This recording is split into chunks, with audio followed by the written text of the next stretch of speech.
Hi, Lyssa here. Today I want to talk to you about this idea of the looping that happens with any really strong negative emotion, like, for instance, anxiety. It could be anything, though. It happens with any strong negative emotion that we're feeling where we get really twisted up about it. Today I'm going to look at anxiety just because, well, that's what I'm going to be looking at. That's why. So what I want to do is start with this idea of the anxiety loop.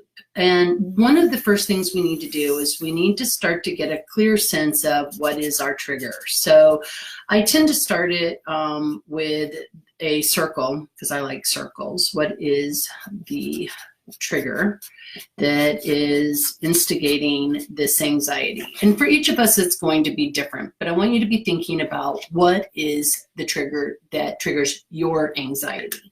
And it could be anything. Like I said, we're human beings, so we have infinite possibilities that trigger anxiety. It could be having a difficult conversation. It could be being challenged by somebody around an idea or a belief that you have. It could be really anything.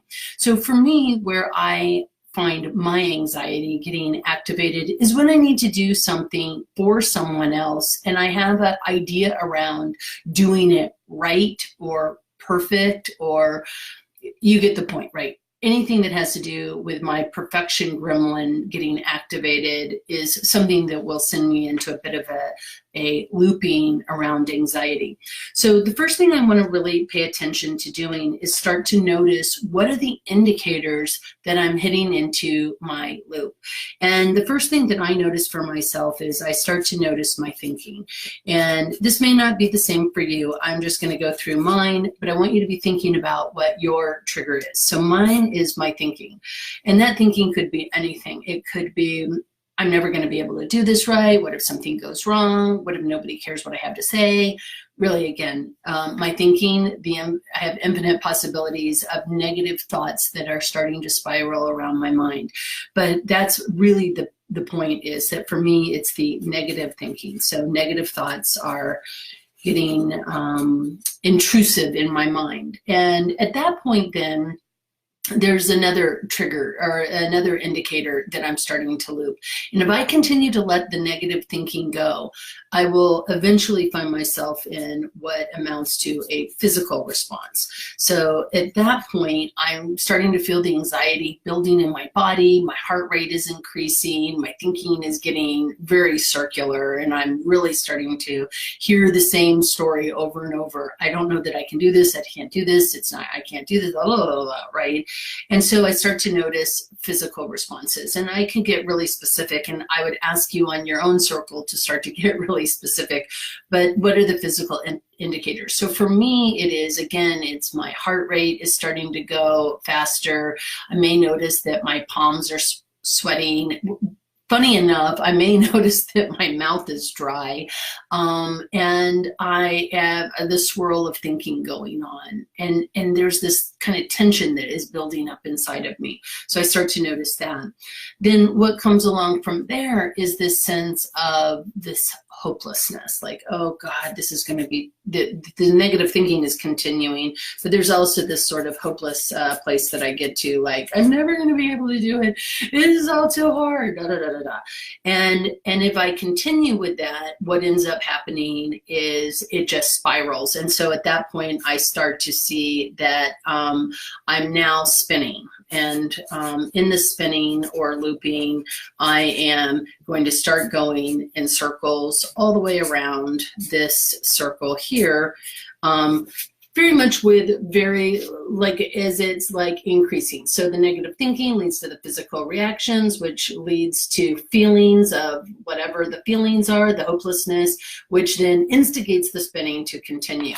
So one of the things that we want to do when we're really starting to think about how to get out of these loops is what is the first thing that we notice, and what is the first place we can step out of the typical cycle that we get into. Because remember, these anxiety loops or these anger loops are habits of how we think about things and how we behave. So we want to find a way to, like, break in and take a left turn or right turn out of it. So for me, I noticed the thinking. And so at that point, I can instigate a new tool. So for me, that's often the challenge. Often the negative thinking is, so I'm going to throw in the challenge right there under the negative thinking. The challenge is, do I even know this to be 100% true? Do I know that that I'm right? Do I have a crystal ball? Can I actually see the future? And frankly, I don't. Maybe you do have a crystal ball, but I don't. So that's a kind of a reality check for me. And I start to challenge the thinking. What do I know that challenges it? I have dealt with other situations that are difficult. I've had other difficult conversations. I've been uncomfortable in other places, and I have survived. That may be the challenge, right? In the case of me, what's the worst that happens? I mean, if I'm not perfect, will anyone die? The answer is typically no. If I'm not perfect, no one will die, not even me, even though I've had a few times where I wished I had, but then I didn't. And so, you know, that's not actually. But anyway, which then leads to the fact that I'm not having the physical response that I typically would, because now I've challenged the thinking. But in order to keep that going, I may need to do something. And knowing that physical is my next trigger and indicator, what I tend to do is something where I maybe turn on music that makes me feel happier and enlivened, and maybe I start dancing around my living room, and I'm like, I can do this, it's going to be fine. And I'm creating this mantra in my mind, and I'm also creating movement. So for me, the place to step out is dance and a mantra that reminds me that I'm okay. So I'm adding that in there. So now I've got the challenge, the dance, and the mantra, which then leads to another part of my circle, which I'm disrupting, to this issue of I'm not going to be feeling hopeless, right? Like I'm going to instead really start to recognize that I'm feeling, I'm going to put excited, because it's a funny thing that the feeling of anxiety and fear is really very similar to the feeling of excitement. And if you embrace the feeling of excitement, then you're noticing that you're feeling excited instead of scared, right? Or in the case of me, hopeless. And this then leads to a new story, really. So I've rewritten, you know, rewriting my narrative for anxiety. And let me see if I can write this first, because it's hard for me to write and speak at the same. So I'm rewriting the anxiety story, which is that I can step out at any number of these places. I can challenge the thinking. I can engage some physical activity and a mantra, shift the emotional response, and rewrite the story.